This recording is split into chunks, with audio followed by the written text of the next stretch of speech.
Hi, I'm Dr. Christopher Newman. I'm Professor of Space Law and Policy at the University of Northumbria in Newcastle in the United Kingdom. I'm also International Space Law Advisor for Cold Star Technologies. I listen to the Cold Star Project. This show is for entertainment purposes only and is not intended to be what is termed professional advice.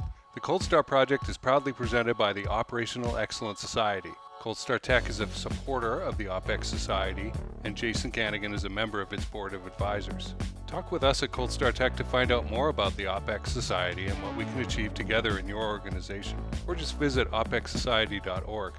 Thanks for joining us for today's show. Time for another episode of the Cold Star Project. We are here with Dr. Yan Song, Senior Executive at a major Fortune 500 company.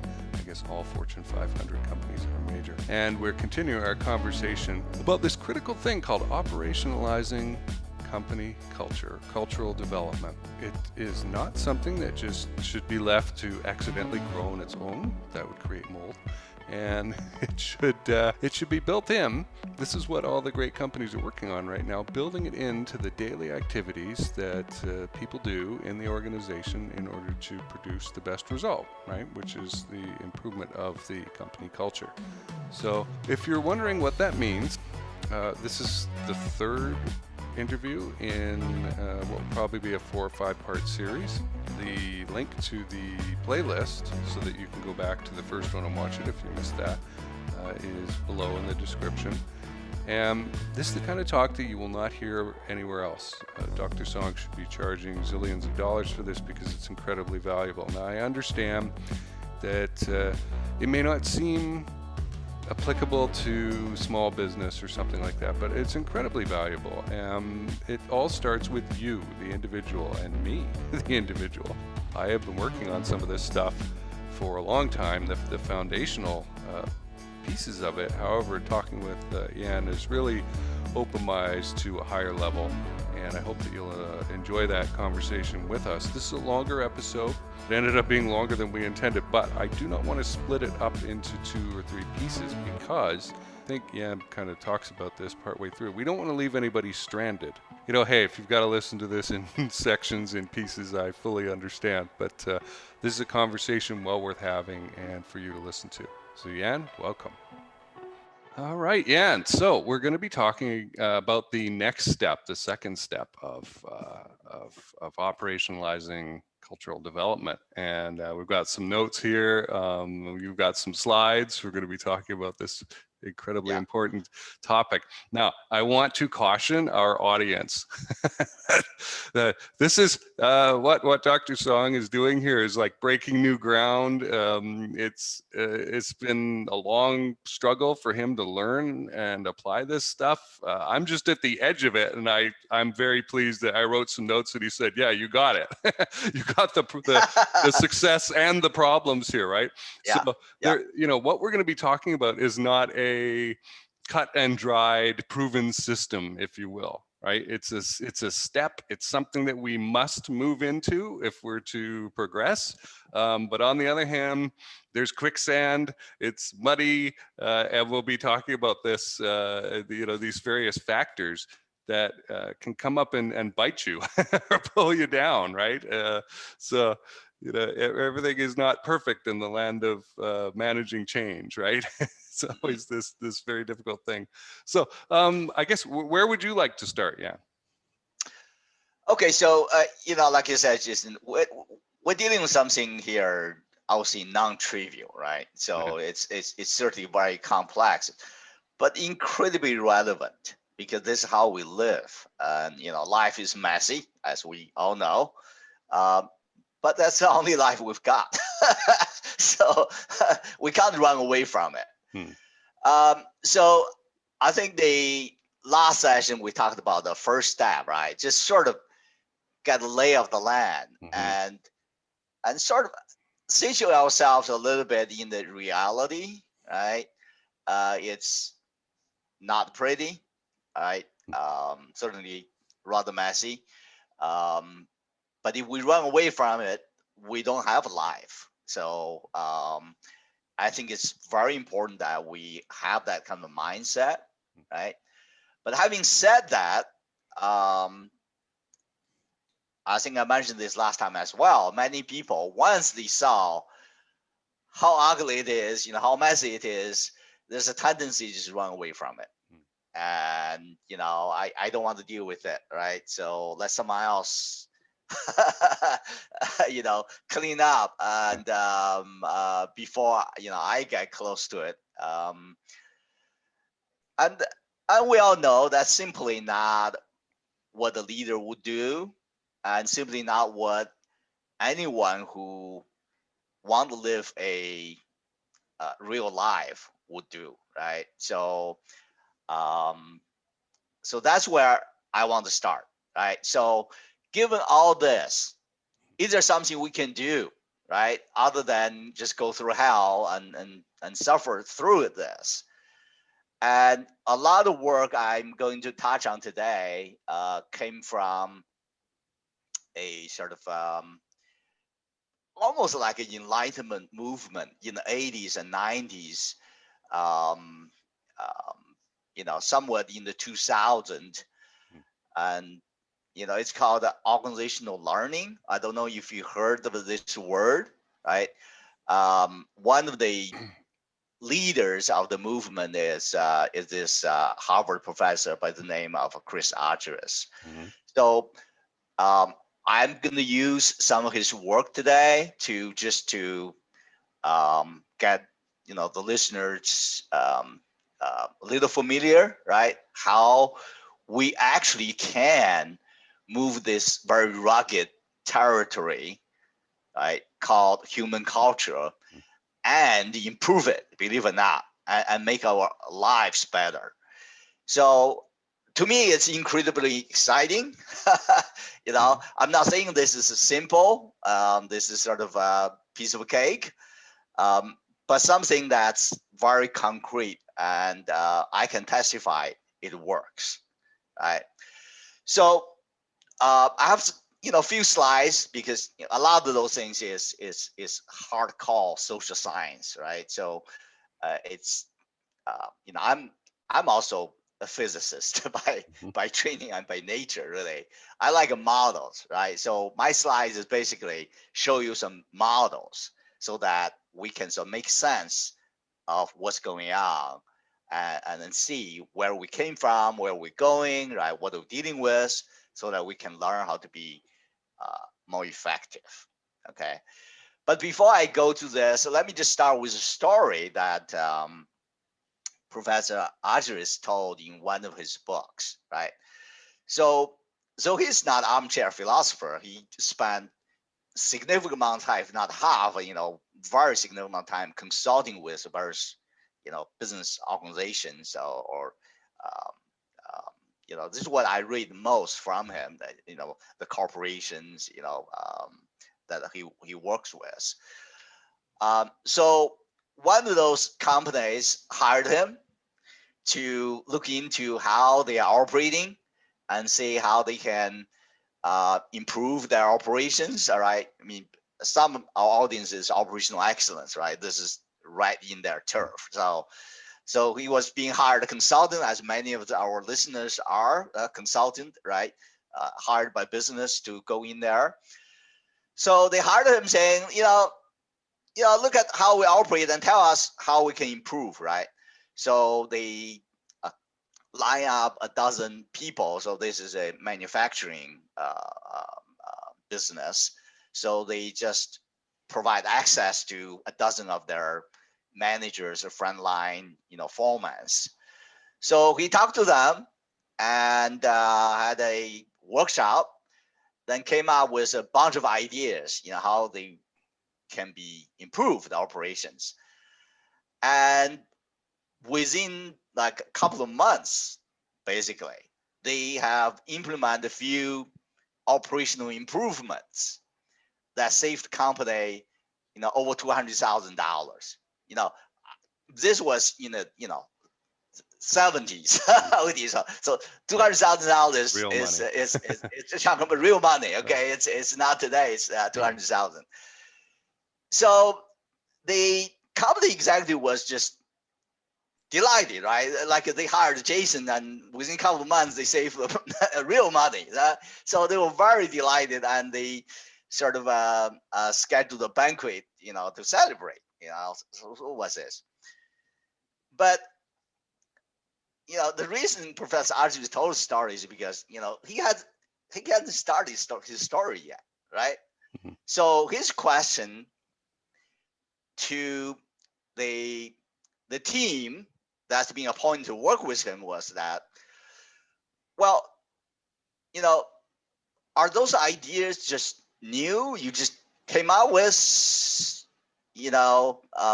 yesterday when asked, or since, I asked, or what? Those people said, oh, no, we've known this for years, right? And so that's why we can came up very quickly and implement very quickly. Hmm. And Professor Archers just said, well, that's funny. So if you've known this for years, why did you not tell your management and then just do it instead of spending money hiring me? Come to sort of tell you, because Chris Archers didn't tell them what to do. I mean, right. they had the idea. They even knew how to implement it. So, but those foremen just look at him like, he's coming from a outer space or something, right? They're basically saying, are you crazy? Are you kidding me? So that's just a phenomenon. I don't think any one of us who work in organizations feel this somewhat, strange. I think this is rather commonplace. But that's the point. And that's what Professor Chris Argyris is trying to make, right? So what made us to behave in such a way? Because it's really not serving us as a collective, right? I mean, we could have been better, but we simply let opportunities just, go away and not paying attention, not do as well as we could, right? In terms of human potential, we have the potential to be better, but somehow we sort of, neutralize ourselves and can't move, can't improve. What is that? Why is that? What is behind this behavior, right? And just like, those team leads and foremen said, you can't even ask this question. If you ask this question, people saying you're crazy, right? Are you kidding me? Of course I can't see this. How could I tell my boss, something's wrong, right? So, and that's the science that Professor Argyris and whole other researchers Mm-hmm. looked into. And I think Professor Argyris called this action science, right? He's basically developed scientific theories explaining this kind of actions or non-actions, Right. lack of actions, right? So that's where we start. And this is what I mean by entering new territory, right? Mm. Because for most people, those questions cannot be asked. If you entertain those questions, you are crazy or you're kidding me, right? But that's exactly what you need to ask in order to make progress culturally, right? Mm-hmm. This is what I mean by enter new territory. Yeah, so there's something very odd going on here, which unfortunately we accept as normal, where we see something that's wrong, maybe on the line level, the production line or frontline employee level is what I mean. And yet we're afraid to stand out because now we're in the crosshairs of management for being weird and speaking up and maybe looking like you're not with the program. And so what this company hiring Professor Andrews to come in and help with was not about ideas, but permission, right? Yes. Permission, Yes. the feeling that it was okay now to do something about it. So I'm looking forward to your exploration of this concept. Yeah.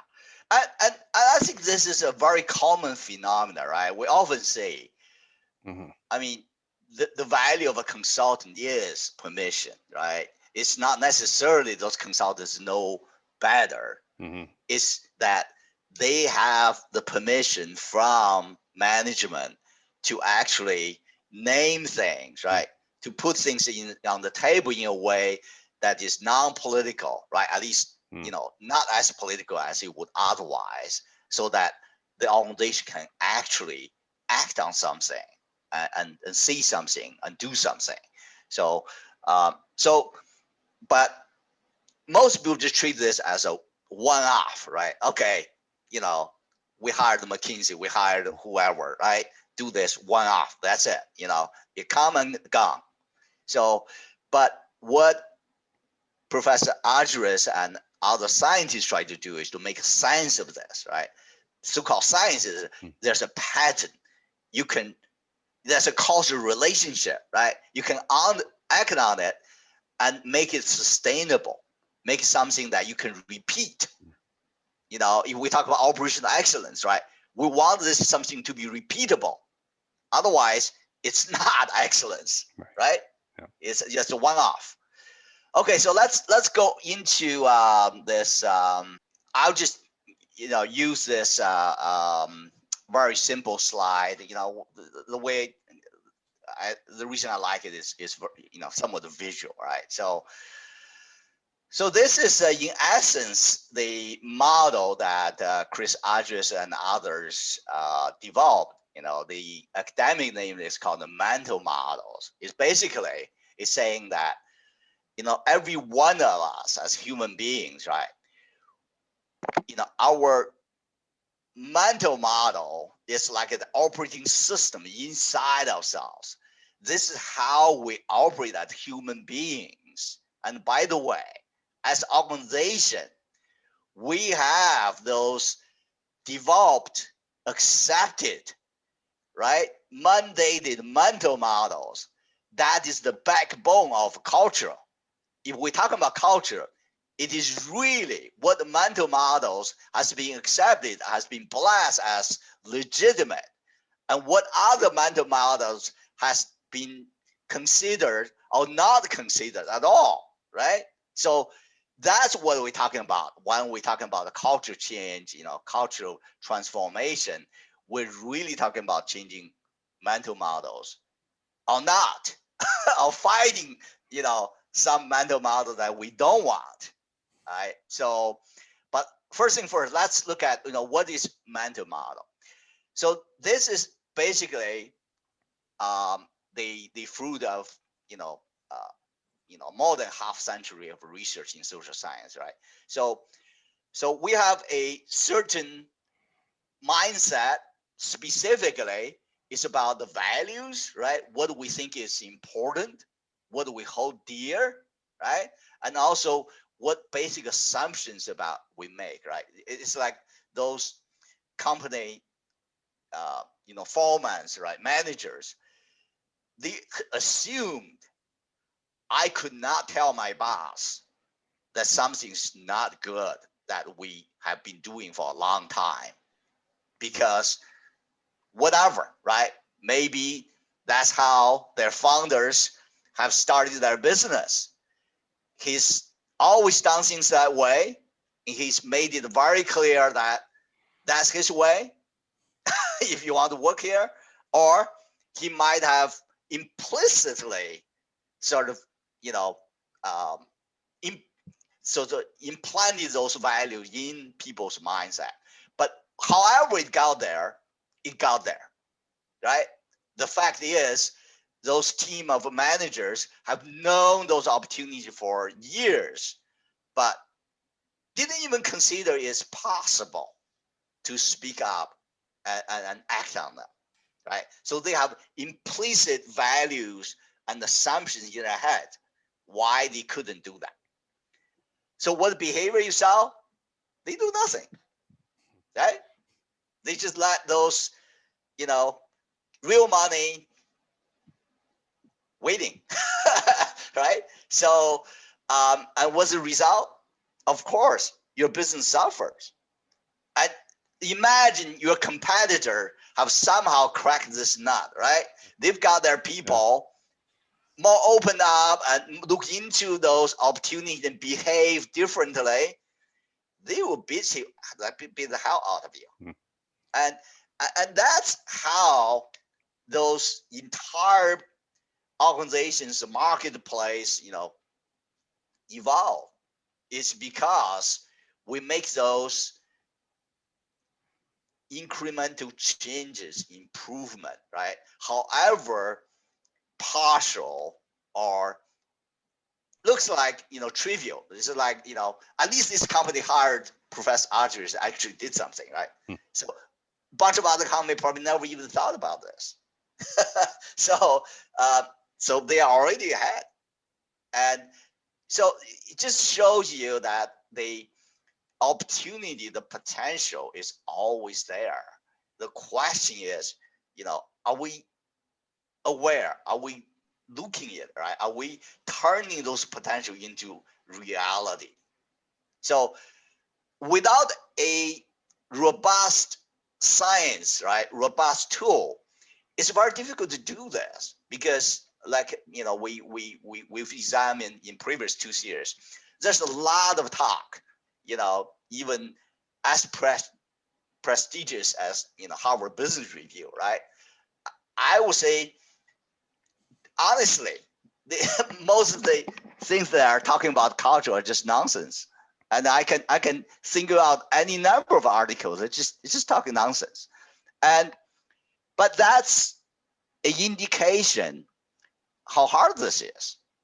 So if it's easy, it's been done a long time ago, right? So this is a basic model, right? We needed to see, we're talking about causal relationship here. It's no longer just correlation, right?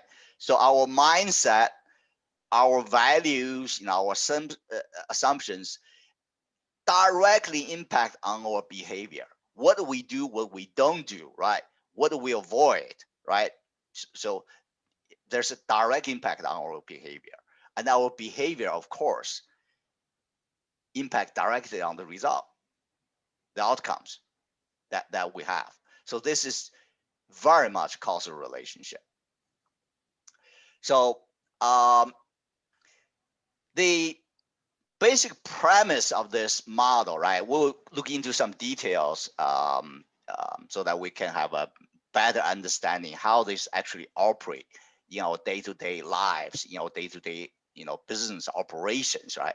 This is why we're doing this, because we're looking for how do we crack this nuts? How do we improve ourselves through operationalizing cultural development, right? Because clearly, if you don't have a productive mindset, productive behavior, your business is not going to be productive. It's just as clear as that. So, but before we go there, we need to recognize that the basic premise, the scientific insight here is that, as human beings, we actually design our behavior, right? That may sound, a little shocking to a lot of people. What do you mean I design? I mean, I didn't choose to be this way, I didn't choose to be born, right? And it is what it is. There's nothing I can do. What do you expect me to do? But if we look at it closely, right? If we recognize that one of our fundamental nature as a human beings is actually the freedom we have, right? We're not entirely slaves to our circumstances. We actually do, to whatever degree, but that is what our humanness is. We do think, and we do have some degree of control of what we do, how we behave. So if you accept that, then we have to accept the responsibility that we actually design our behaviors based on our values, assumptions, whatever we have in our heads. We already have it. This is what people need to recognize. We already have it. We do not live in a vacuum. How we get that is a different story. But the first thing is we need to recognize we already have it. We do never live in a vacuum. So that's why the first things we need to do is to accept that we are agents of a change, an agent of our own life, right? We do design how we behave, what result we get. Okay, whether we consciously do it or we sort of let it just fly, right? So someone, whether it's my parents, my grandparents, my teacher, my boss, whoever put that set of assumptions, values in me, it's operating there. I guarantee you, if you're a productive human being, whatever you're doing, it's operating damn well. Okay, so whether or not it's what you want, right? It's what is being productive.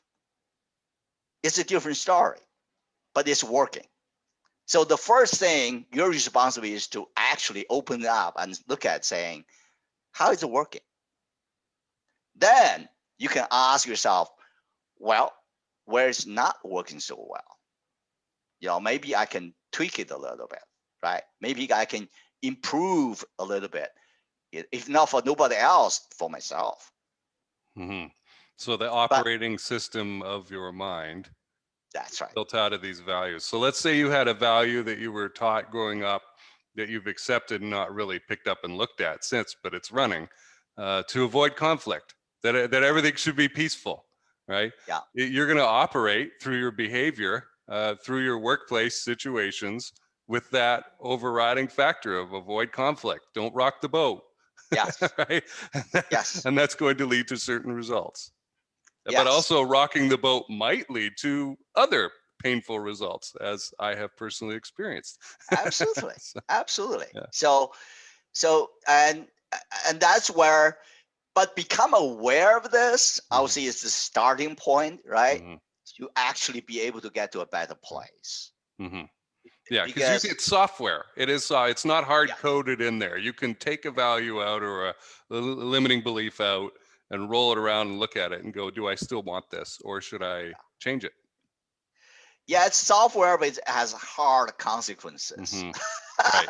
So, and if you look back, more and more, right? Even our entire world, right, the economy became a more of a knowledge economy. Why? Because the software became more and more important. Why? I mean, look who's on top of the world on planet Earth. It's not the dinosaurs, right? It's not what's the biggest, heaviest, physically most powerful. It's who has the brains. So that the writing's on the wall.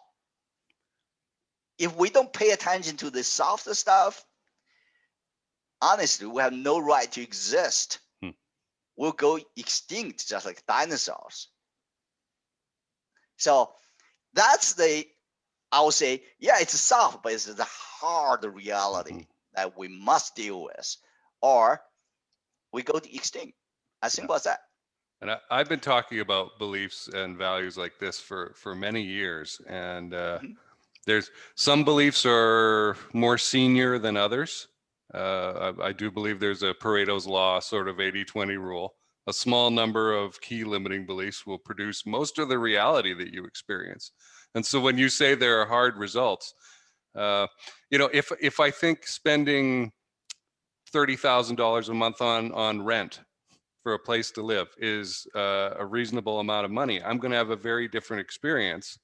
People around me, shops I go to, restaurants I attend, cars I drive, that kind of thing, even noises I hear, compared to somebody who can't spend that kind of money, who is thinking, oh, that's way too much money, right? They're going to be living in a very different situation and experiencing very different results. Yeah, that's, what we needed to sort of learn to recognize, and this is why, people tell me, I don't want to deal with stuff. I tell them saying, you already have it. Otherwise, you can't even exist. You cannot even function in your basic living at all.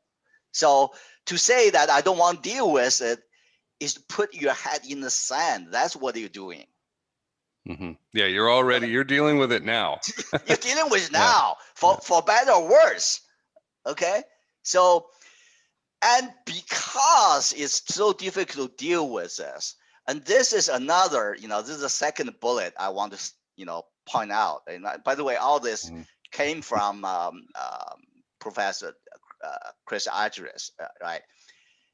Because this is so hard to deal with, and because a lot of people, even most people, choose to deny it, choose not to deal with it. What happens is, because they're already in it, they're already doing it, you see this separation of what they say they want to do, so-called exposed theory, from what they actually do, somewhat unconsciously, right? Because they already have this, like I said, otherwise they couldn't function. So they have something functioning, which Chris Argyris called theory in use. Okay, but what they say or what they ask other people to do is what Chris Argyris called exposed theory, right? So what they talk is different from what they walk. Right? The saying is, some you can quote bad parents, but actually most parents are like that, right? So don't do what I do what I say.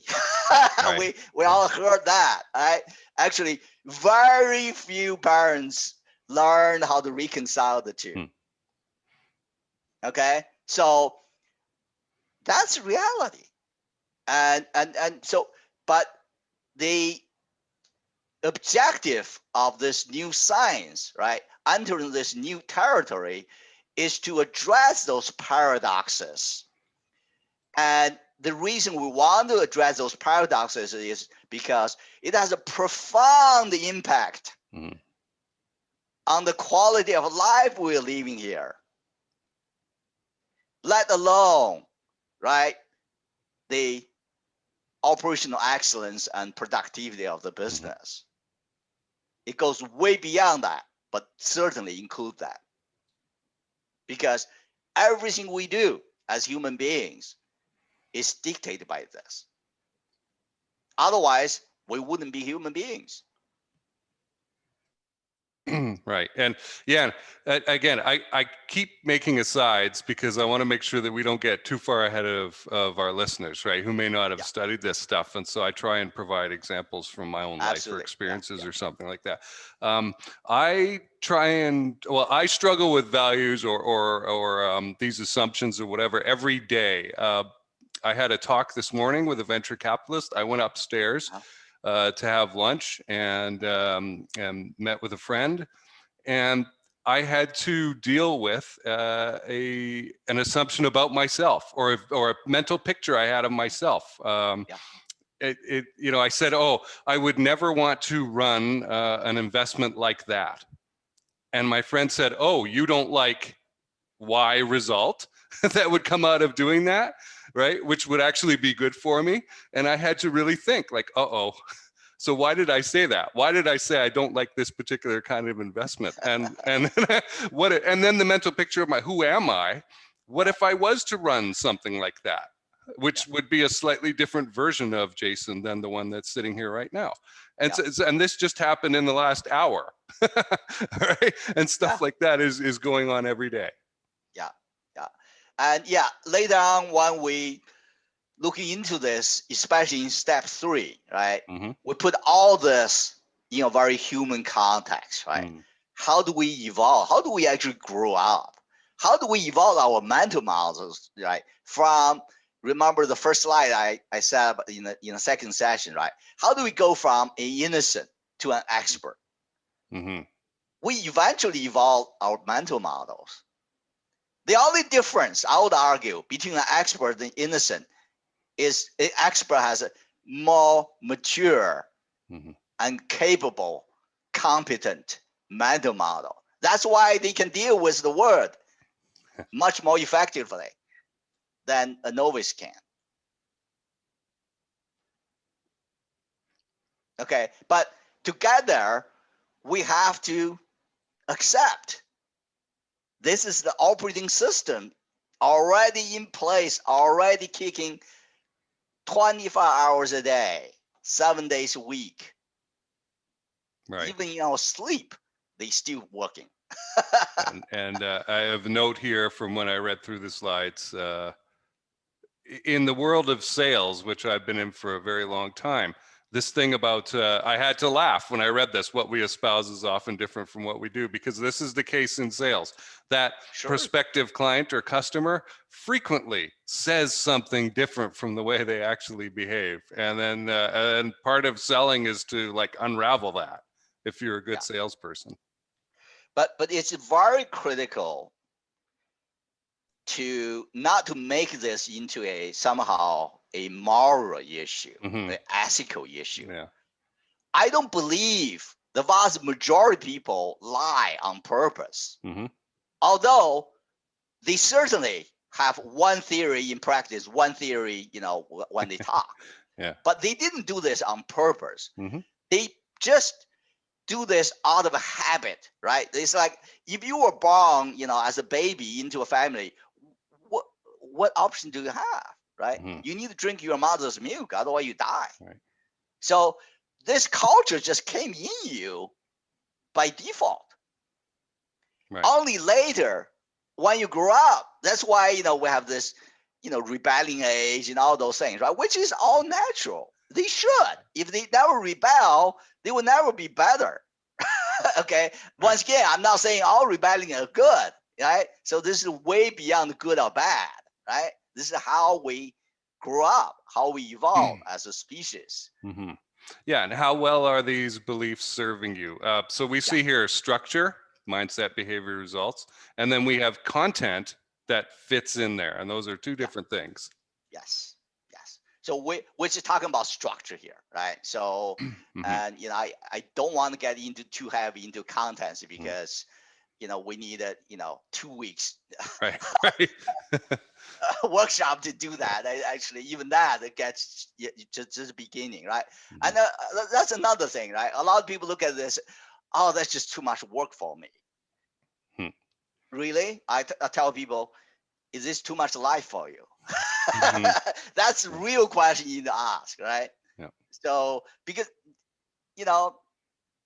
like or not, you're already alive. You're living your life, and this is how you live your life. This is what will help you to understand how you're living your lives, what opportunities you have, you can actually improve it, right? Like I said, if not for anybody else, for yourself. Without getting a grip on this, you're just moving the cheese. All right. So so that's kind of a mini what, right? So what I want to spend a little time on is give people a sense of how this actually operates, right? So we give the example of the foreman, right? How that's still at a very high level. So I want to take it down a little bit, right? Give people a real flavor. And this is a wonderful tool invented by Professor Chris Argyris. It's called ladder of inference, right? You can Google this. There's, gazillions of application to this. But let's just use a very, very rudimentary, simple, right? So let's say Jason and I are colleagues, right? We both plant managers working for, some corporation, right? We have staff meetings, regular, interactions, all those things, right? And our office is pretty close to each other. So one day I'll just, walking from my office to the coffee machine, get a cup of coffee. And Jason just came, from a coffee machine back to his office, and sort of we walked by each other without say hello. I mean, and so that's the data I immediately captures, right? This is the bottom of the ladder, right? My mind is like a camera, right? So I noted that's a data point. Jason did not say good hi to me when passed by me. So I selected that data, remember? Jason may be wearing a blue suit. He may be, showing some other signs. Never mind. I didn't notice the other data. I just zoom into this piece of data that Jason did not say hi to me, right? But the question is why? I naturally come out with some theory, right? We just had our staff meeting yesterday, and I made some proposals that sort of seems to ruffle the feathers with Jason. That's why Jason didn't say hello to me this morning. He's pissed off. He's pissed at me, right? So that's my conclusion. Jason is pissed at me just based on that piece of data that I observed. And I actually don't just stop here.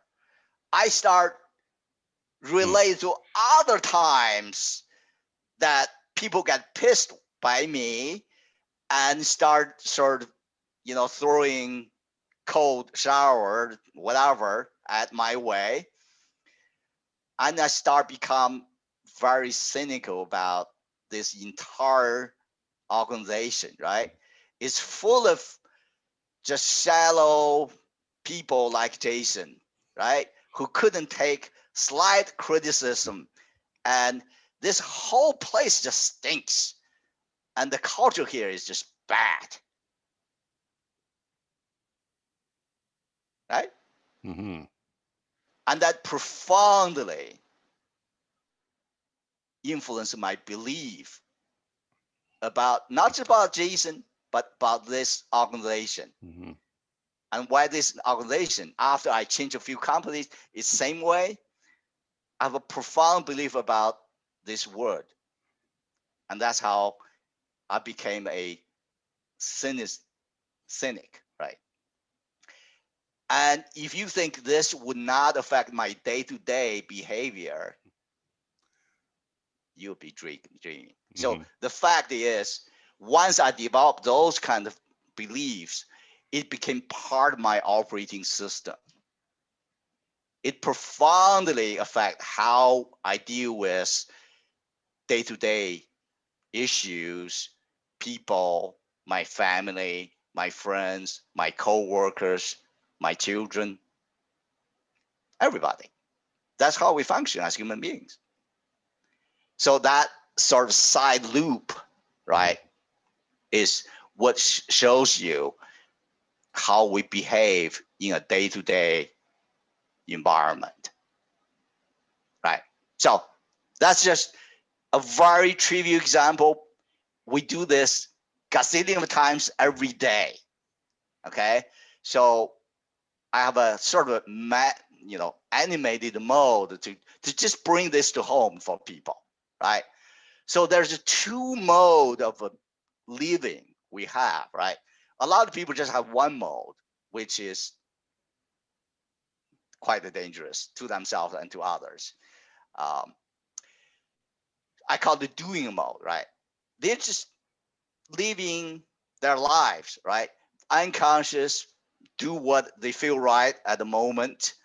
And some people even proud of this, right?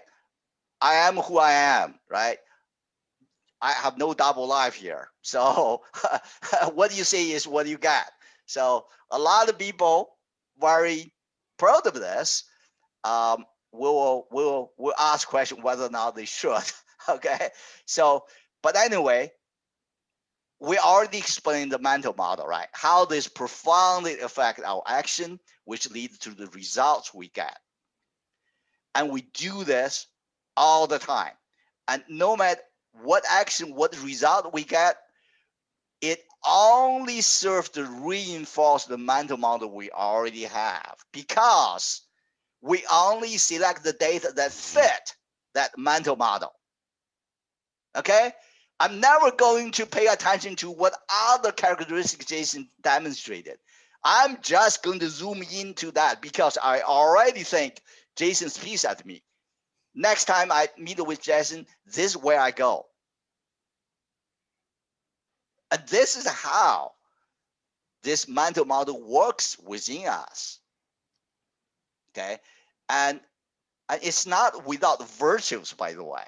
You know, I think early on in our conversation, we talk about most part of our life are very robotic. Mm-hmm. This is how it becomes robotic.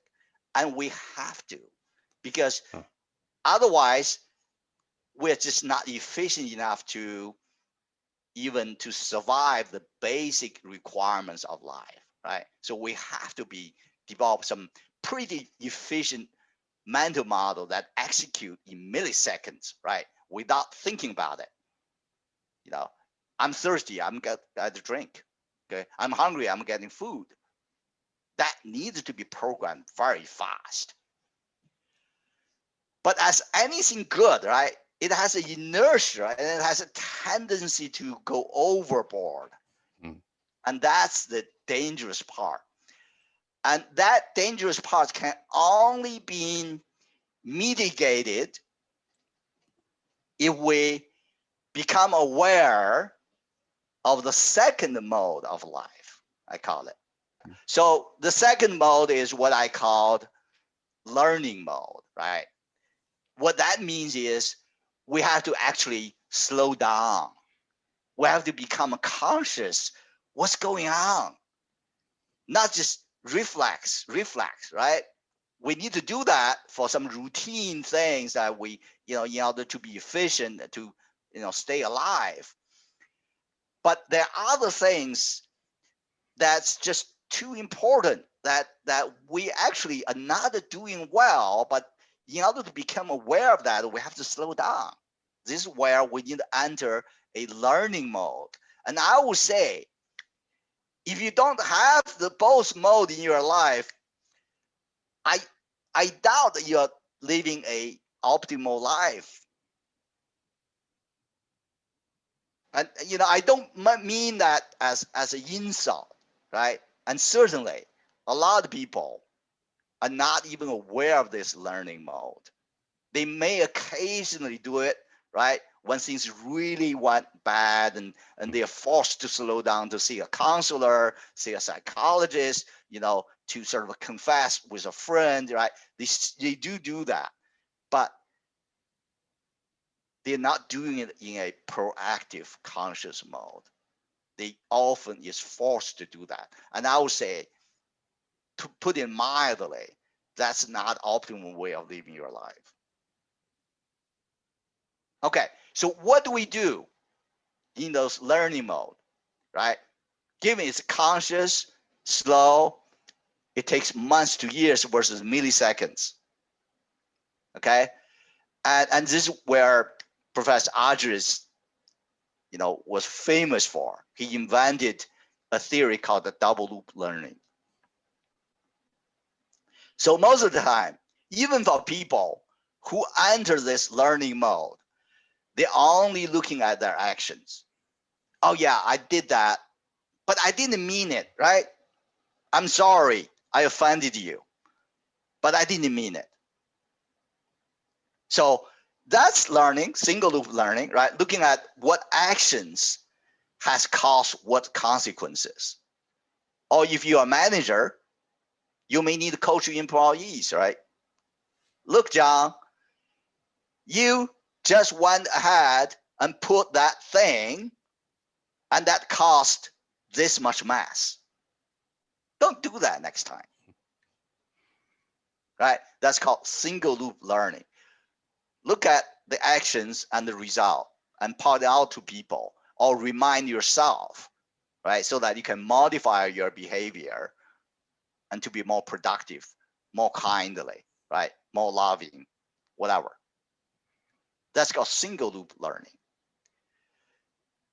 More rare, but actually more fundamental, especially we talk about culture development.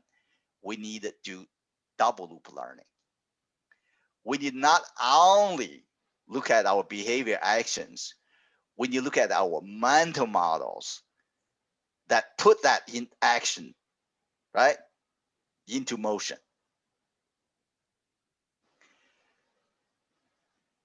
I guarantee you, a lot of actions are not random. It's not just came from nowhere. Right. It's actually driven by the mental model behind it.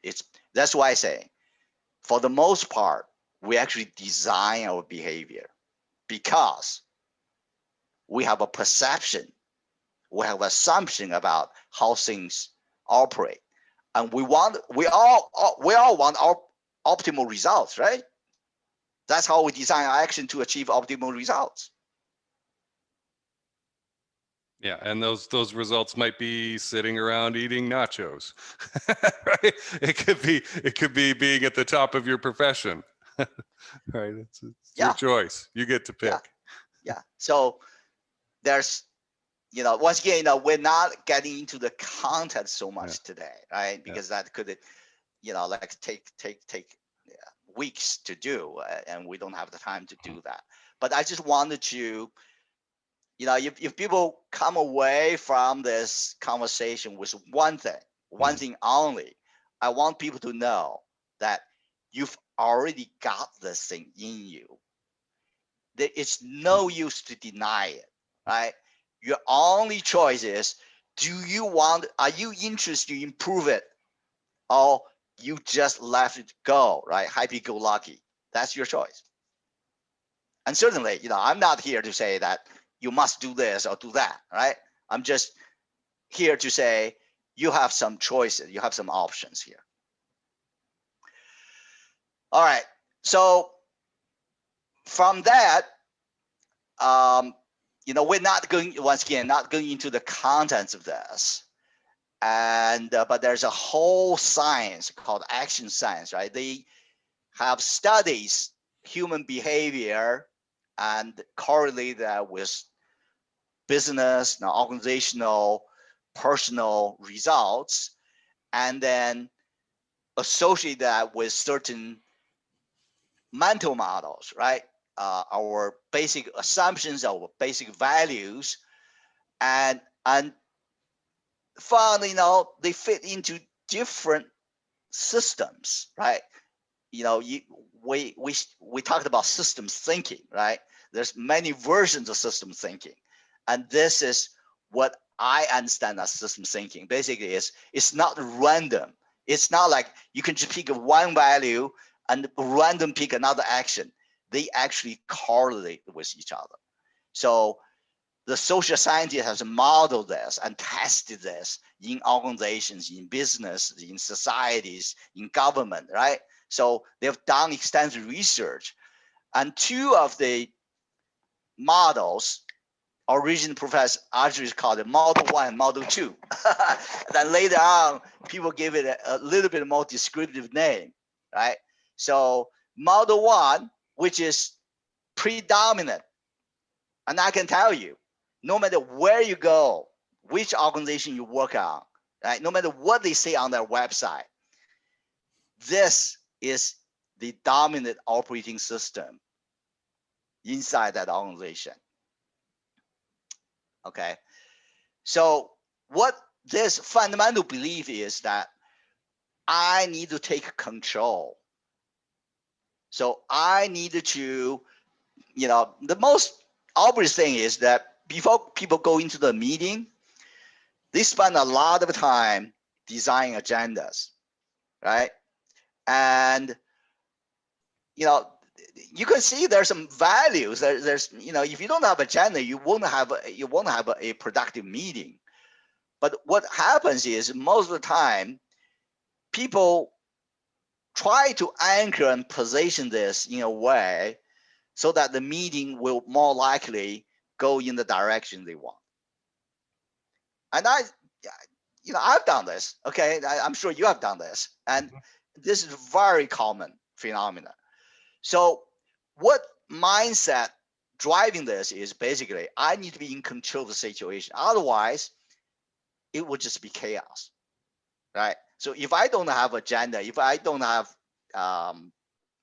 idea where I want things to go, things will just fall apart. And that does happen. So this whole value system is geared towards taking control. That's why it's called unilateral control. I know better than the rest of them, right? So I need to be in charge. That's why I call it, this is a defensive system, because it was driven by fear of chaos, and which is legitimate, because we do see chaos. However, just like everything else, it has a legitimacy, it has a merit, but it also has side effect. And the only question is, what's the balance, right? So in real life, it's a moderate balance. Does this bring more value, or the side effect actually is worse than the value it brings? So that's where it became a matter of assessing your environment, right? Which actually goes beyond Professor Ajri's work. So in step 3, we're going to go to another set of work that take into account your environment. And this is the limitation I see in Professor Ajri's work, is that it modeled the system very well, but it did not take it into account enough of the environment it's operating in. So then you basically don't know at what point you should be switching, right? So like I said, everything we know, right? Everything in our head is there for a reason. It's not because some evildoer invented this to trick us. It's because it has delivered values for human beings in the past, and probably continue to deliver values today. But it certainly has side effect. And if we wanted to further optimize, right, achieve operational excellence, we have to be able to see what's the value, what's the side effects, in what context. And then we can design some strategies about shifting them, which is what change management is about. Okay, so for now, let's just look at these 2 models Professor Ajri called Model 1, Model 2. Just appreciate the difference here. But I would argue, just to have those 2 models is not sufficient to operationalize them. And that's what a lot of people made mistakes, including a lot of people in this great enlightenment movement called organizational learning, which Professor Ajri is one of the leaders. And I was with that for many, many years. And I'm deeply, deeply grateful for those people, those giants, I call them, right? We're just standing on their shoulders. But I recognize that the movement itself is not sufficient to operationalize this. And many people get fired when they try this, because they don't have a sufficient understanding of the environment. And that's step 3. Okay, hopefully we can get into step 3 today, right? So we can cover both step 2 and step 3, so that we don't leave too much of vacuum here. So one of the mistakes I made, and I think a lot of people made, is once we saw this, right, we get very excited. We want to switch tomorrow. You know, instead of have a universal control, let's go to the next system called mutual learning. I call it an open system for collective excellence. So this system have a fundamental different value set. It basically embraces diversity. It recognized, you know what, Jason have some strengths, weakness. I have some strengths and weaknesses.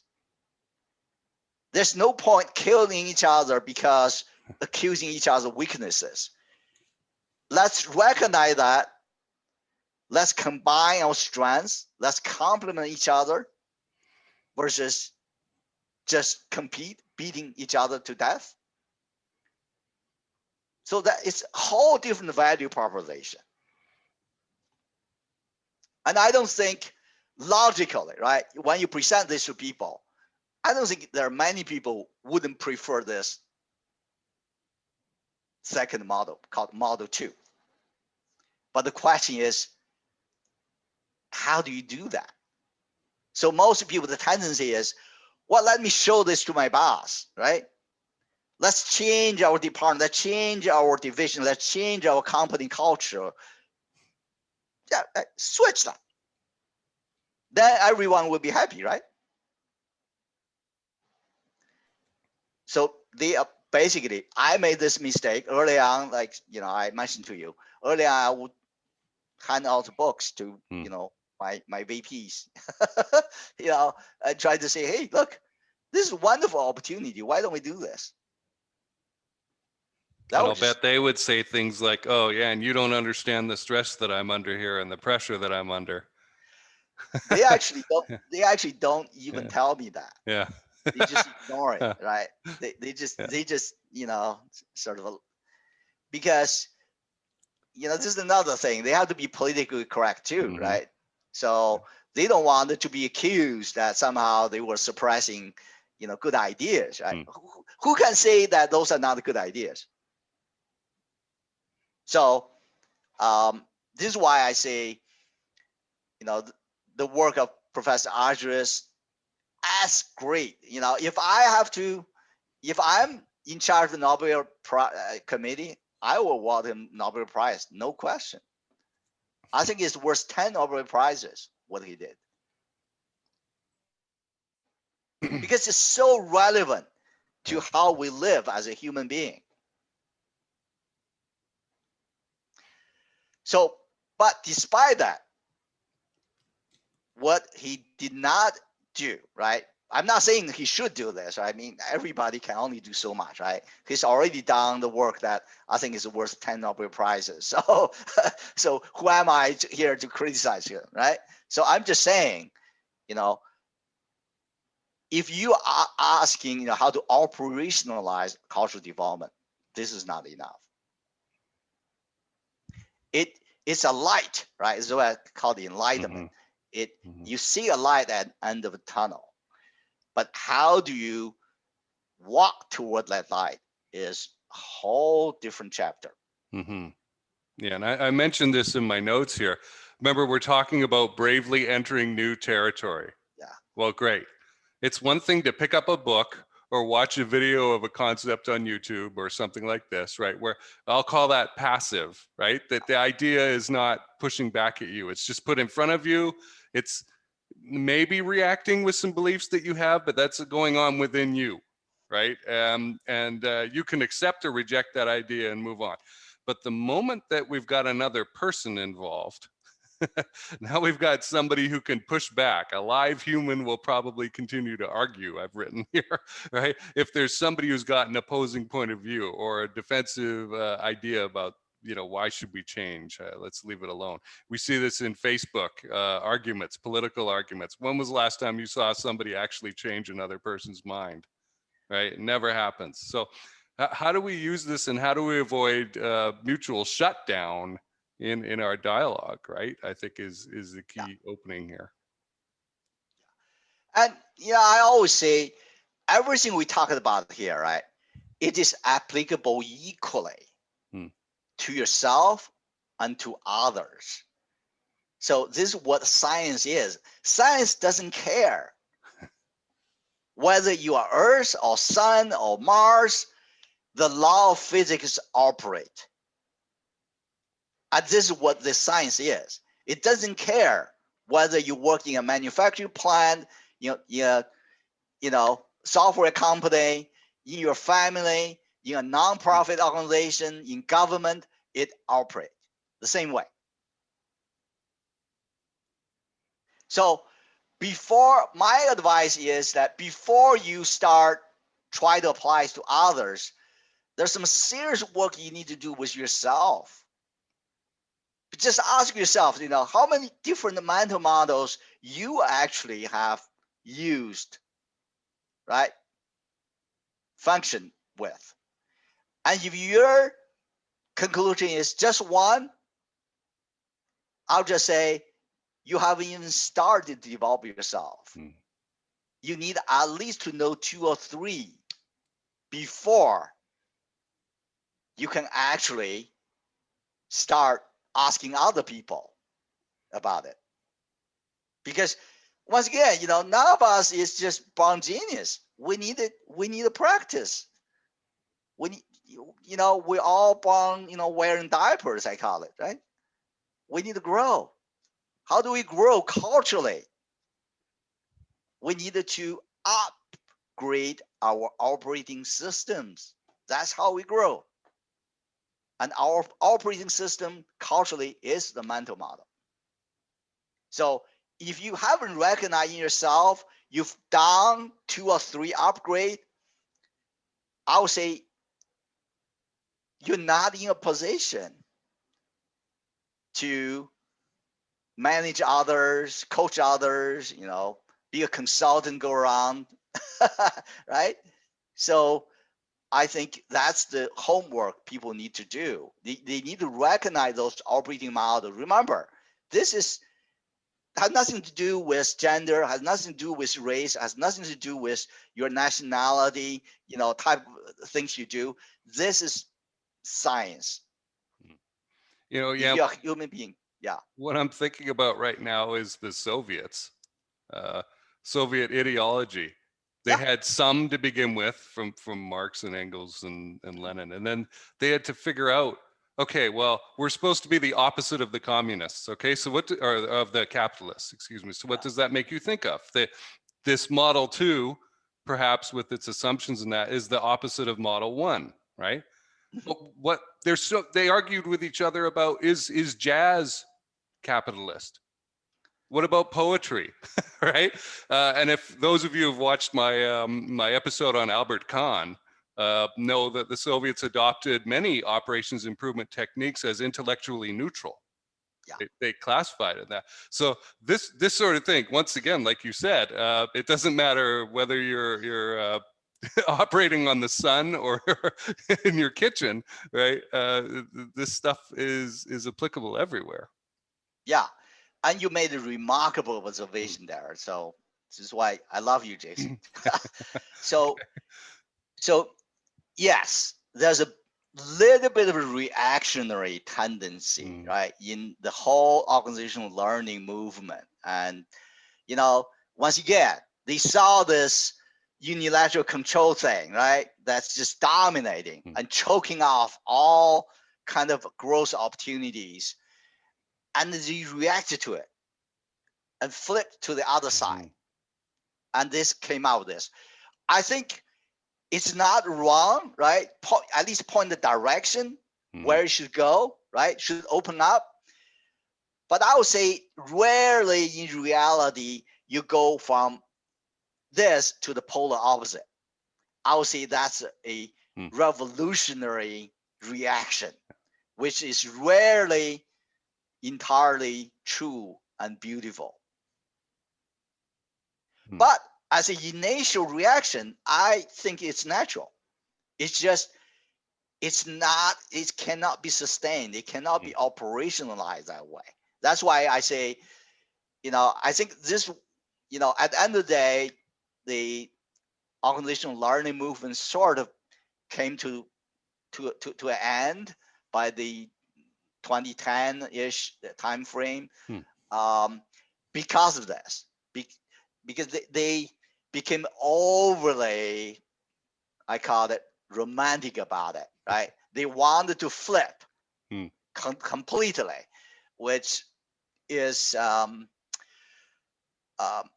I think it's not that people don't want it. It's just not humanly possible, because evolution is way more complex and delicate than that. And that's a natural introduction to step 3. Okay, so let's just go into it.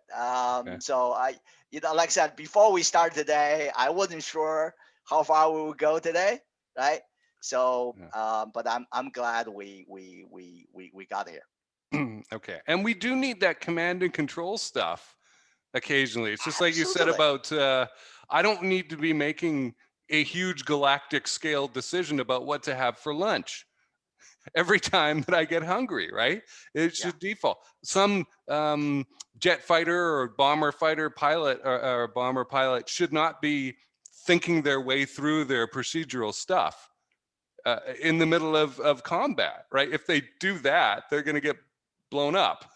they need to have read through their processes and memorized things and trained and drilled so that stuff happens quickly. So yeah, I can see why we'd still want to keep that stuff. Or in your previous life as a plant manager, right? If you don't have a control in place, how are you going to promise your customer to deliver something? Right. Yeah, you're going to say the point of MRP2 was supposed to be that the blizzard of work orders, and please follow the work orders. Don't think. Don't try and make stuff up on your own, because you're going to screw it up. Yeah. No, you can't make up stuff on the fly. That's the point, right? So this is we're talking about doing mode and learning mode. Don't mix them up. Sure, we need create space, time, for our people to be in the learning mode, but don't kid ourselves. We need to maintain the excellence in the doing mode, and we need to do things by the book. There's no question. So once again, that's just additional complexity of reality, right? So we can't just make them sort of uniform, and that's where the bureaucracy, those things set in and just kill things. So I would say that's the blind spot of the organizational learning movement. It's just like any great movement, like a Renaissance, right? It brought great things, but it also had side effects, and it ran its course in time. So I think it ran its course, and so it's not a surprise. So on to next phase, step 3. So in step 3, I use this work written by another Harvard professor, Bob Keegan.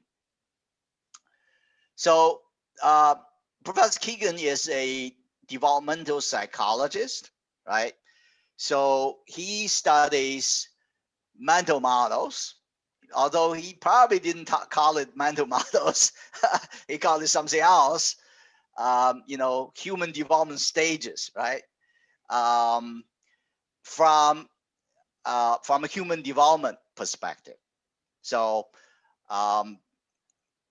there's a lot of development psychologists and study this. I think Bob Keegan's work is certainly recognized as one of the best, if not the best. So, what is particularly commendable, I respect him a lot, is that he also tried to build a bridge between those theories he developed and the real world applications. So just like Professor Chris Argyris, he consulted with corporations and organizations, and that's how he can test his theory, right? So like all science is theory. So what makes one theory better than other? We test it. So without testing, you can't just go by personality or by person's title, say, well, because he said it. No, it doesn't matter, right? The real weight is how they stand up in real world. So so I'm not going into the detail of his theory, but anyone interested in look him up. He wrote many excellent books. But I select this book called The Immunity to Change because it has relevance to what we talk about here, operationalized cultural development. So in his theory, he identifies many stages of human development. And those 3 stages I think is particularly relevant in organizations and businesses. So the first stage he called the socialized mind. It basically, if you're going to be employed by any employer, I'll see this as an entry requirement, right? So you need to pretty much know how to follow orders, right? We just talk about, right, when we're in the doing mode. Yeah, you're going to do things by the book, because if everybody become a creative when in the doing mode, it's chaos, right? So we can't run a business in chaos. So I'll say this is sort of an entry requirement. And at this stage of human development, we're shaped by what others have already set up for us in the environment, right? If you were brought up in a family, you're going to follow what your parents already set up, right? Sure, you can push back, here and there, have your moments. But by and large, if you want to live that household, your parents cannot tolerate constant chaos. So you need to somehow socialize your behavior and your mindset with them. Otherwise, you're not going to survive that environment. And I would say, that's true to every human being, right? Whichever environment you are born into, you need to socialize yourself with it. Or you live by yourself in some remote region. Some people do, but that's the exception rather than the rule. So when you do that, you have to show certain loyalty, right? You have to show that you are part of the gun, right? So yeah, all the gangsters have this. In organizations, we have groupthink, right? This is where it came from. So once again, this is not about good or bad. It's been one of the stages in our development that we have had to go through in order to survive, in order to be a human being. So there's nothing to be ashamed of. And by the way, this is still with us. Okay, so we are still using this when we gather, at Thanksgiving with our larger families, right? With our neighbors, have block parties. Yeah, you'd better keep in that socialized mind very active. Otherwise, you became a disruptor to social peace. So, so once again, this is not about good or bad. This is about what is real, right? So, and you can see Professor Keegan's work start bringing the environment into play, right? In addition to what Chris Adris talked about, this mental models, right? Which is a key, but now you need to bring the context. And then I will argue the combination of the two is what you need to deliver the real benefit of operationalized culture development. So that's one stage of human development he identified. You know, obviously there's some correlations with your age, right? So if you're 2 years old, I don't think you have fully developed individualized mind, right? so you are very much in that socialized mind state. But it's not a strict correlation. You know, you can't say because this person is such age, he must be this, right? So there's some correlation, but it's not a strict causal relationship. Then if you develop well, right, you fit in, you get accepted by a society, you know, an organization, a team. Then sooner or later, if you grow, right, if you stop the growing, you just stop there. It's one phenomenon which could happen, and it does happen. But if you go beyond that, you start wondering, say, you know, why does things have to be done that way? Why can't I make change here, right? So the example Chris Argyris gave, right? Those people clearly have thought there's a better way of doing things. That means they have developed, you know, what Professor Keegan called self-altering mind, right? They start having independent thought, not just blindly follow others, right? So they have some judgment, individual judgment they can make. And that's when I think people become, if you're a consultant, I think you must have this. Otherwise, you can't consult, period. Because if you go there, just do what everybody else does, the same thing. Why do they need you, right? So I'll say this self-altering mindset is a minimum for consultant, and also for a lot of managers nowadays, because, you know, as we say, right, the only things not changing nowadays is change. The business is just going through tremendous change everywhere. They have to. You know, any business don't change for a couple of years, not to mention 3-5, it's likely to go out of business. It's just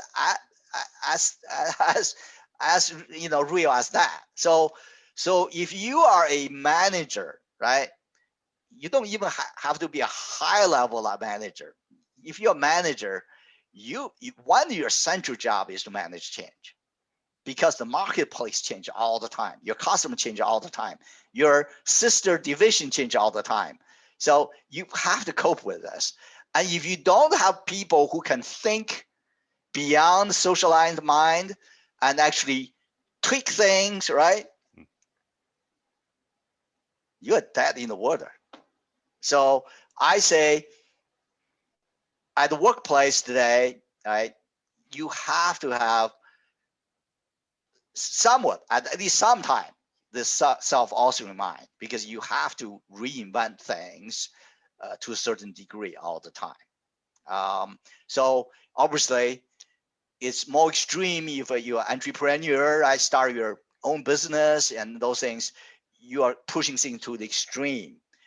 But you don't have to go that extreme. Even you're just a regular manager inside, you know, companies, you do have to reinvent. Because if I look back, right, I've worked in big corporations. I've looked back how we were operating 5-10 years ago. It's just completely different.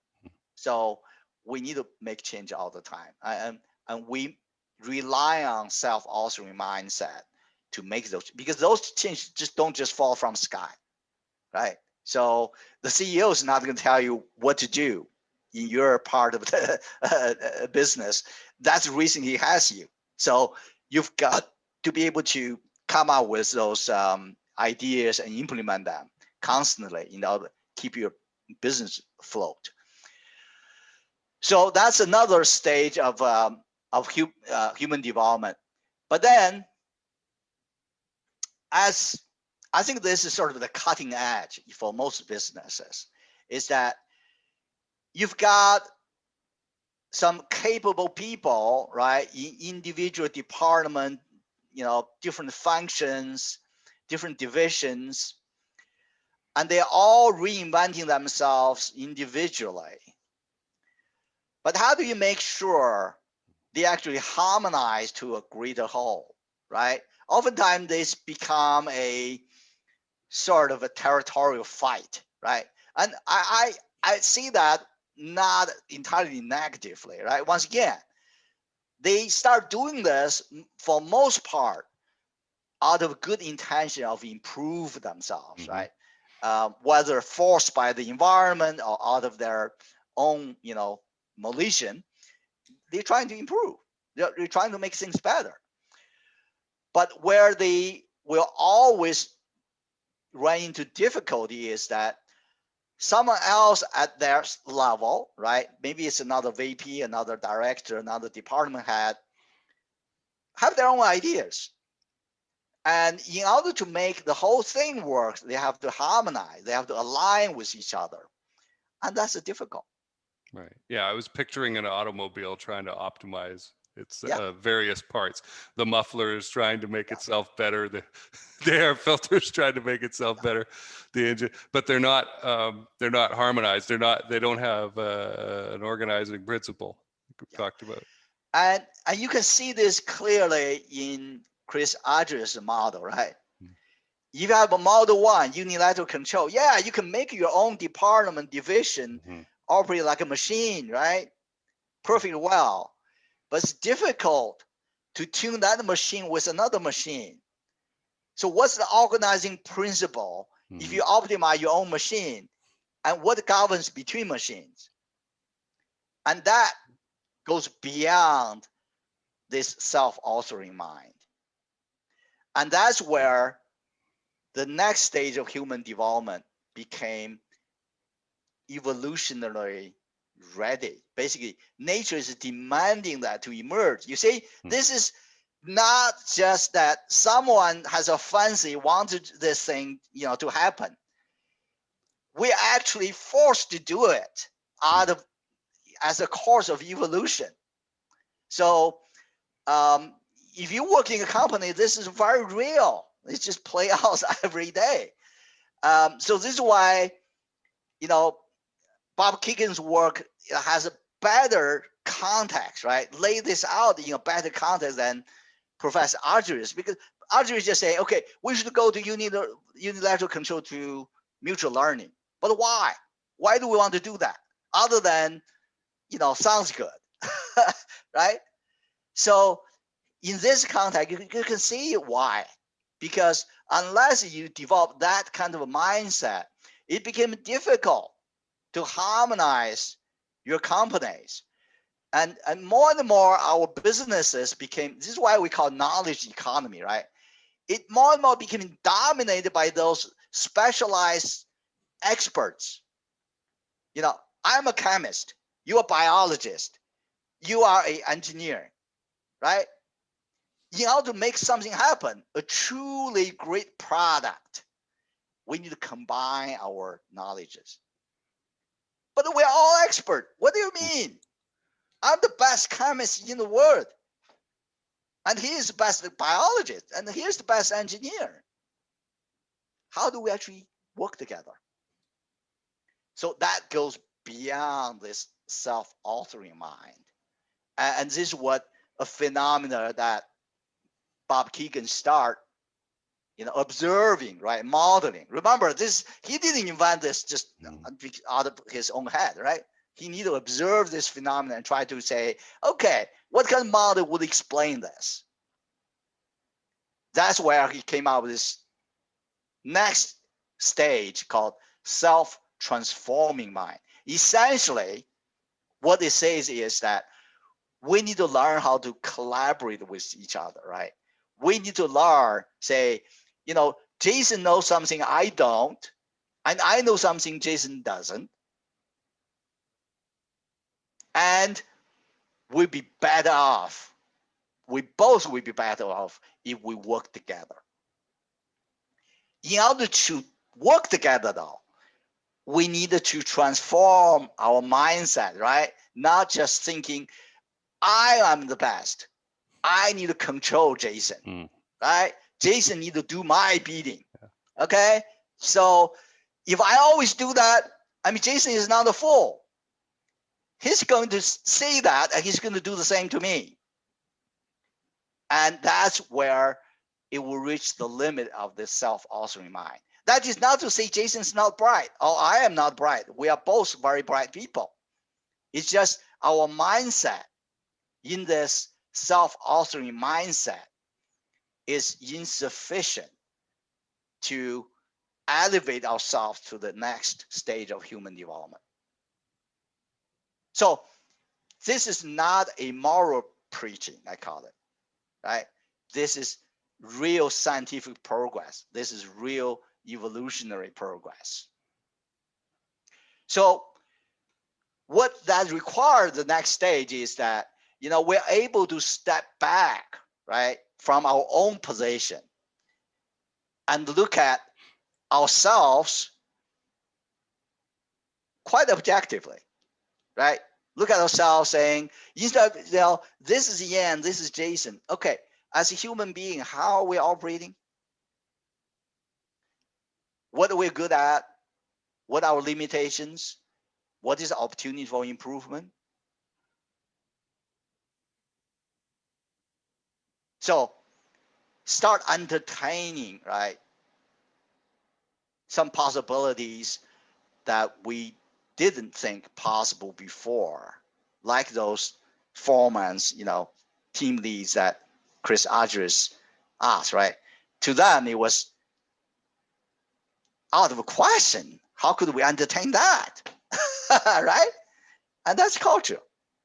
So, however, if we're going to move beyond that, right? If we become a better performing organization, better culture, if we can operationalize those operational improvement, continuous improvement, right? All those good words. We've got to upgrading our operating system in our minds so that we can operate that way. We don't just hire Jason or hire Chris Argyris one time, one off, done, banquet, over. We actually operate this day in and day out. And imagine who can compete with you. You know, even from, you know, that perspective. I mean, the potential is huge. And I can tell you, this is the cutting edge of business operations, science. Basically, this is the cutting edge of the modern world, the entire modern world. I don't care where you go. Okay, you go to the best companies. This is what they're working on. How do I help my smarter people work together? Not in a touchy-feely way, but in a concrete, scientific, measurable, operational way. Whether you go to Google, anywhere, the best companies, this is what they're working on. Otherwise, they wouldn't be best. They wouldn't stay best.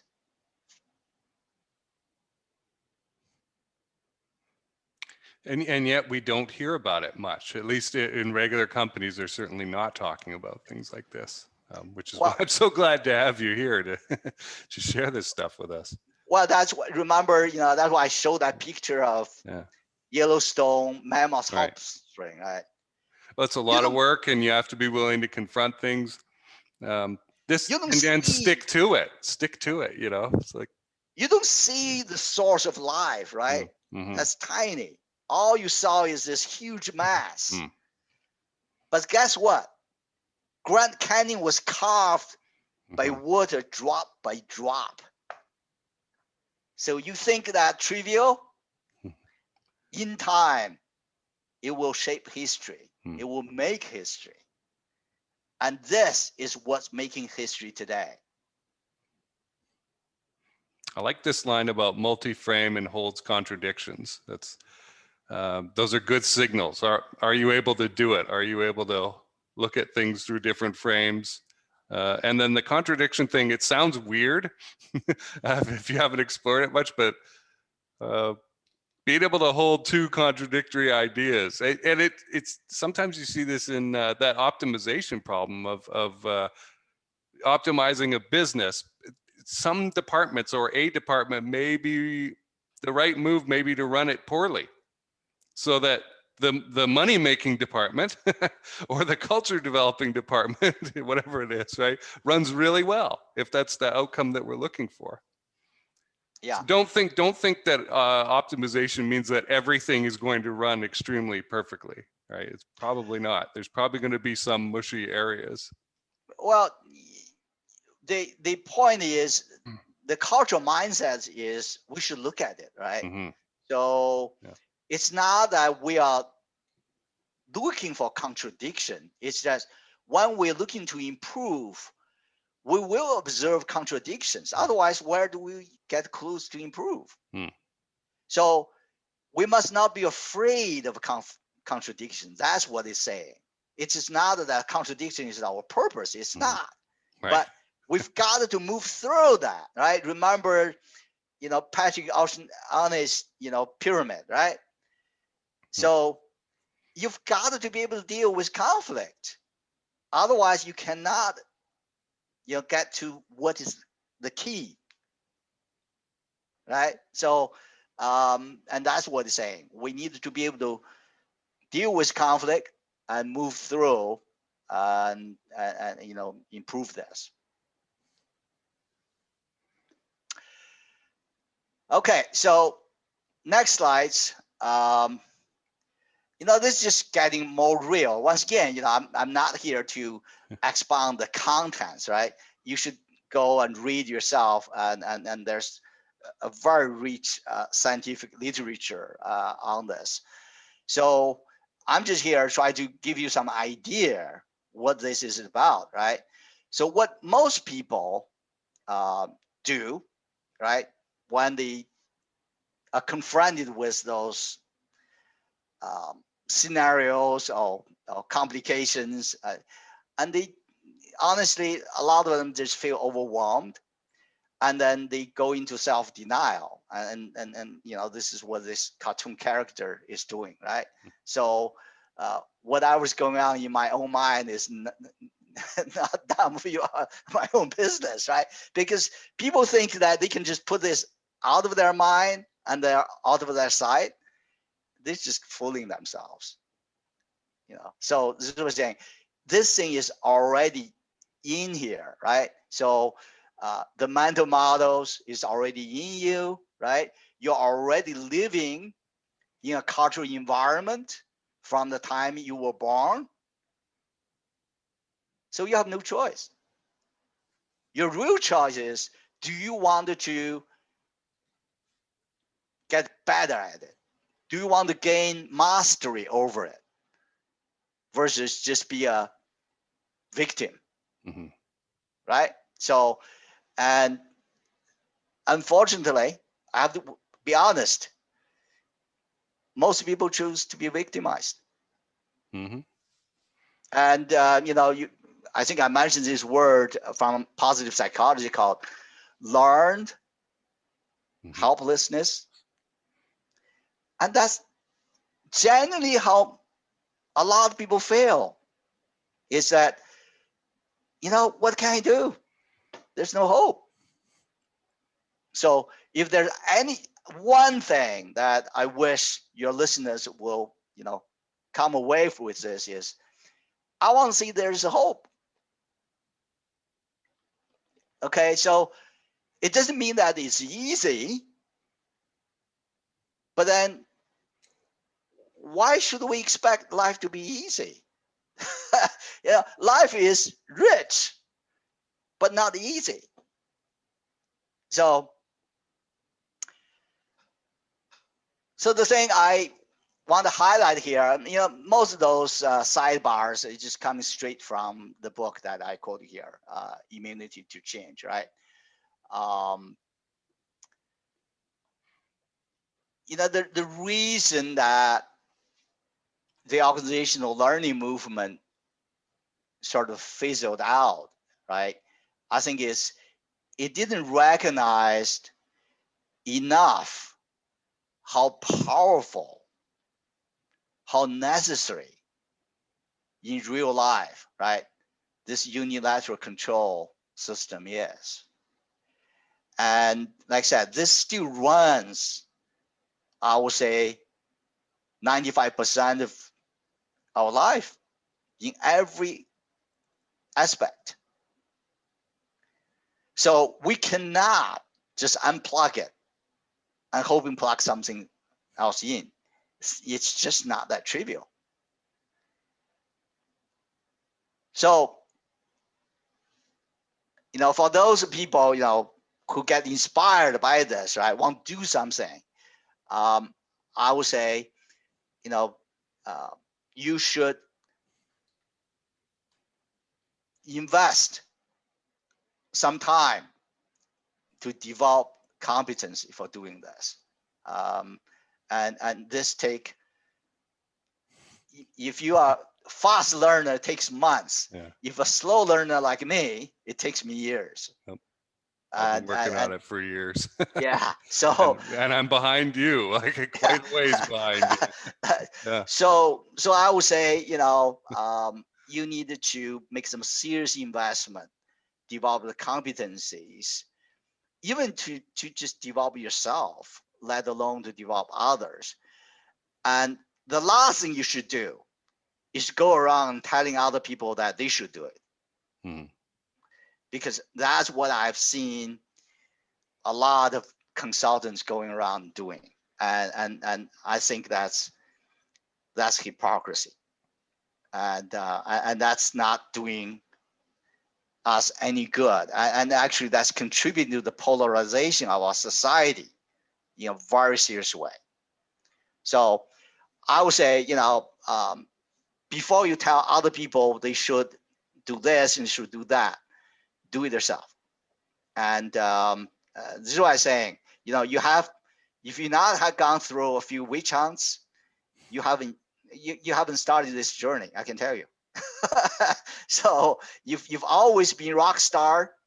You have no business going around telling other people how to do this, because you just been lucky. To be honest with you, people on the fast track, they've just been lucky, and I don't think they have gained real insight, real experience that for other people to emulate. Well, yeah, and they've certainly been down in that conformist part of the graph we were just looking at, the first stage of 3 there. Yeah. Because otherwise the immune system of the organization probably would have booted you out. Yeah, absolutely. I would say, fascinating process. Our immune system, I mean, look at today, right? If I want a kidney transplant, liver transplant, the reason we couldn't do it for a very long time until, last few decades, because we haven't learned how to deal with our own immune system, right? Our immune system just rejected. So it takes decades, if not centuries, of scientific development to learn how to deal with our immune system. Now that's our biological immune system, right? Our cultural immune system is actually more complex than that. So imagine how long that would take. So I would say anyone come around and tell you saying, it's simple, unplug this, plug this.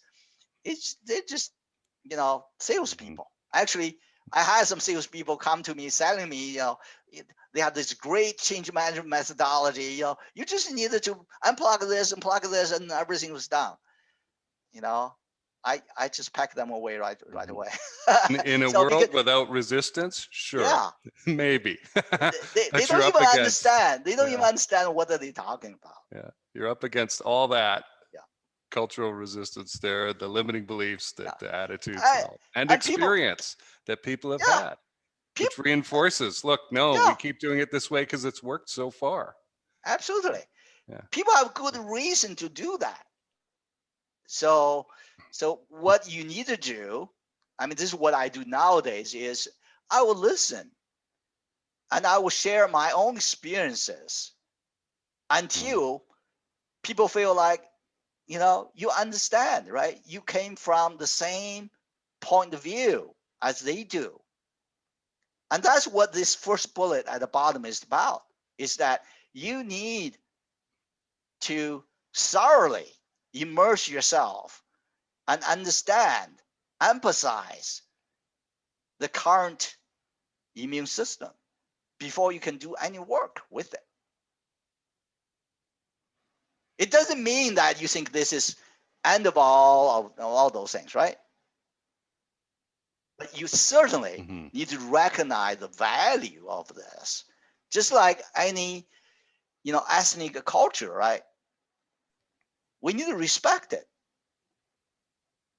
That's the first thing. It doesn't mean that we'll continue just do that, you know, stop it changing, stop evolving. And that's what the second bullet is about, right? The second bullet, the middle bullet is saying that any immune system, no matter how great it is, it has limitations. So at a certain point in its life cycle, its side effect will outweigh the benefits. And that's true in any cultural phenomena we have seen. So the bottom bullet is saying we need to emphasize, accept, understand. And the next bullet is saying we also need to start recognizing the side effect. And we just needed to diagnose ourselves and say, oh yeah, this thing is doing this for us, right? It's doing very well to help us to do the doing mode, right? But it's inhibiting learning on the other side. And look at what we're doing. We're letting those opportunities just slide by us. And while our competition is actually picking up. Or, you know, we somehow couldn't put a good product together because this expert A doesn't like expert B. All that. So we need to start recognizing the limitations of current immune system. Then the last step, the top bullet is saying, then we can start experimenting different ways of modifying our immune system. And the great insight that Bob Keegan came out with, which I totally agree, is that you actually only grow your mental modeling complexity through what he called optimal conflicts. You can't just pick up a book and read it and saying, ah, I have evolved. It's not that simple. You actually, I think you asked me in the previous talk, you know, what do people do to begin with? I said, pick one thing, right? At most two that you really care about, but it's frustrating you, right? Some dilemma, some puzzle, something that you really, really care about, but you couldn't move beyond it. That's where you can start examining your mental model in that context, and that will bring true insight to you. And yes, it will make you feel inadequate because that's the edge where you are. And if it doesn't make you that way, you're not at the right edge to develop. And of course, you know, you will be in a very vulnerable situation and you need support. And so that's why, you know, a caring, insightful manager is tremendously valuable for you. However, science is science. So what I want to emphasize here, You do not need the best manager, best CEO to do this. You have all the genius and power within yourself to do this. Otherwise, the best system would be monarchy, not democracy. Okay. Yeah, and do we have any further steps, or is this the end of this process? I think this is the end of the step 3. Okay. So so I think we should probably stop here today. Yeah, we're coming up on 2 hours, I think. Yeah. Which is a lot. But I appreciate the chance to get into this stuff. Again, folks, you would pay a consultant a lot of money to get insight like this, and here it is, being presented for you. So do we have further episodes, I guess, to do is what I'm asking. Yes. So Okay. next step, we will actually go into step 4, right? So let's say you invest in develop the competence, then how do you actually do it in real world? Okay. Right? I want to give you a sort of preview how things might look, and also just reinforce the question: why do you want to do this? Right? This is obviously not easy. Why do you want to do this? So I want to come back and remember I introduced, the concept of power and the love, right? So I want to say, you want to do this because you want more power and more love. So that's going to be the focus of next step. Awesome.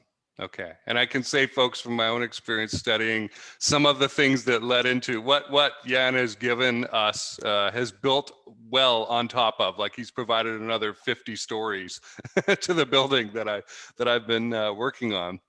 The stuff that I have learned and applied over the years has made me far less involved in conflict or drama than I used to be. I see things from afar and I recognize what's going on over there, and I choose maybe not to get involved with that weird chemical reaction that's occurring between those people over there. Or maybe I can come in and steer them out of it into something better, more productive. So it has had tremendous value.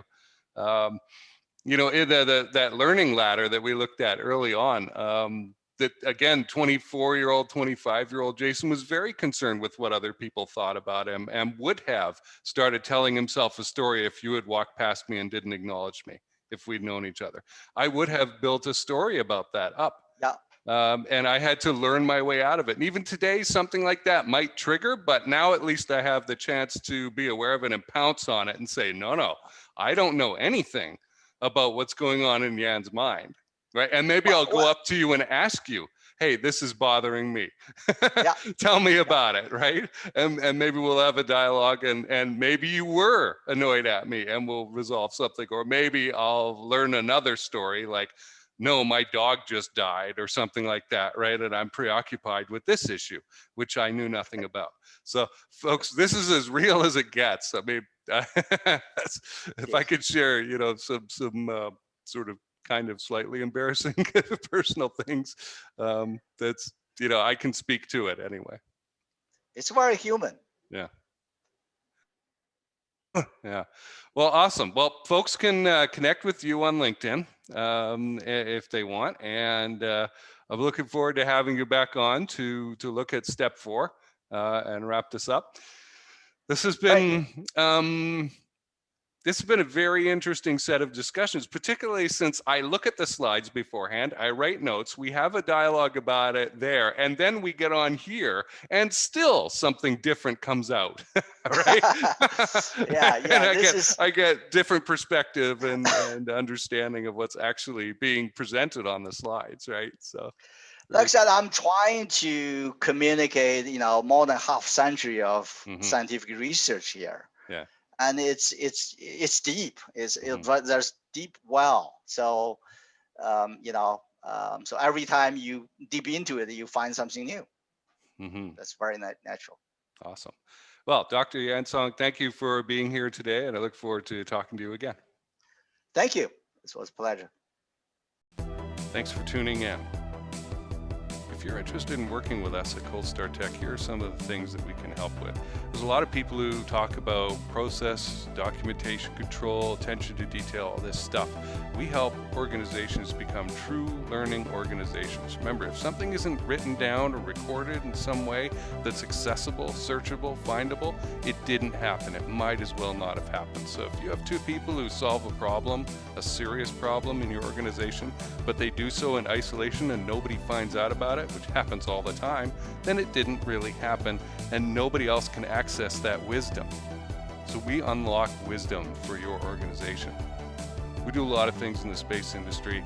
We have access to regulatory and legal officials who can help you, if you're a space industry founder, find out what areas of regulation and compliance do you need to be working with, compliant with. And we find a lot of folks don't even know about some of these areas. They don't even know that they exist. Can you imagine how you're going to stumble and stub your toe and really screw up your organization's timetable if you don't know about these things? So come and talk to us. We've got great relationships with the right people, especially in the United States and in England, and we'll be able to help you with that. And so when it comes to process improvement, whether that's some sort of business documentation, business development roles, wow, have I seen some things in business development. You got founders out there who all they're doing is quoting on projects. This is a mistake. You are wasting your energy bidding on things that most of which you never even had a chance of winning in the first place. I've seen people bankrupt themselves bidding on everything, or bidding on only these high-end things and not realizing that you need to have a strategy so that this bidding process pays for itself. I mean, you got to learn how to screen here. And this is not something that they teach you in school. I had to learn it myself, so don't feel bad about it, but come talk to us about it, okay? So either it's on the business process side or the actual manufacturing of physical goods. That kind of process improvement. You can come talk to us.